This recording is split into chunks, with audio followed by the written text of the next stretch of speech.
Hi, everyone. Thanks for joining me on this Word for Wednesday. Nice view outside my window. Here in Michigan's Upper Peninsula, we're experiencing our first signs of fall. The leaves are starting to turn. It's still early September. I'm still new to the Upper Peninsula here, so I don't know if that's a bad sign. Like winter's coming early. It's going to be a rough winter. I don't know. Well, I guess I'll find out. Anyways, thanks for joining me on this Word for Wednesday. I'm glad you could be here, and I wanted to talk a little bit about a verse I mentioned in this last week's sermon. I'm looking in Isaiah chapter 55, verses 8 and 9, where it reads, "For my thoughts are not your thoughts, nor are your ways my ways, says the Lord.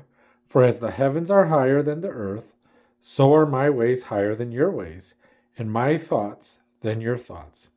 Now, I've always approached these verses with the idea of, okay, God has his plans and I cannot understand them because God and his thinking and his ways are just so far above mine that I can't possibly understand it. That's always been my approach to this verse. And while that isn't wrong, in studying these verses the past few days, I've come to a different conclusion about what message God is trying to say here to us. And it all comes in that big C word, context. Context is key here. And this is one of those areas where the chapter and verse divisions of the Bible kind of hurt us. They're great, but they're a two-edged sword. They can help us and hurt us. They help us because they make it far easier for Bible memorization and looking things up. And in that sense, they're great. But Bible and verse divisions in the Bible also make it easier to take things out of context. And apparently that's what I was doing with these verses here. The full context, I'm going to start reading in verse 6.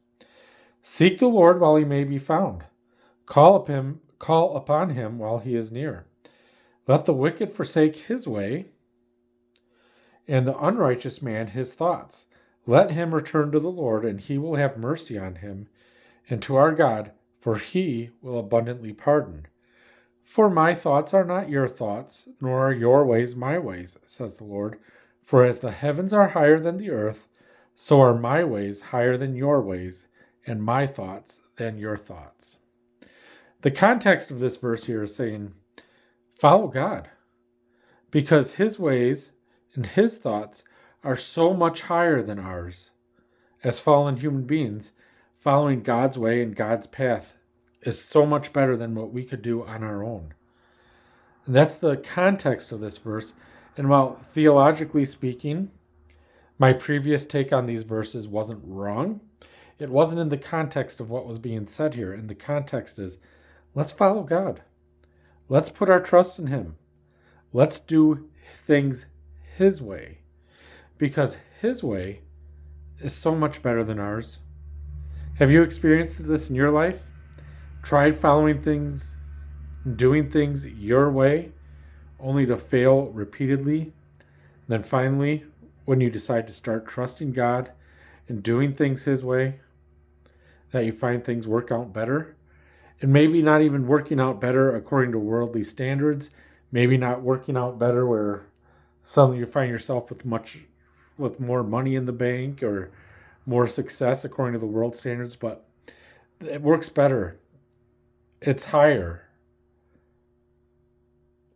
because you got more peace, more calm, more fulfillment. And these are the things that come when we do things God's way.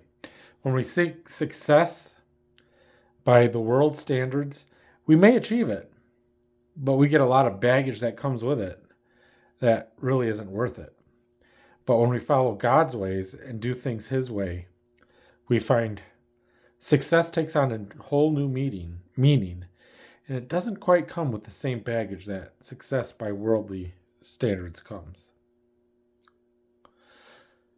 Anyway, those are just my rambling thoughts for this Word for Wednesday.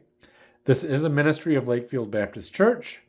If you are in this area, the area of Newberry, Michigan, and you don't have a church to attend on Sunday mornings, you're welcome to join us here at 11 o'clock.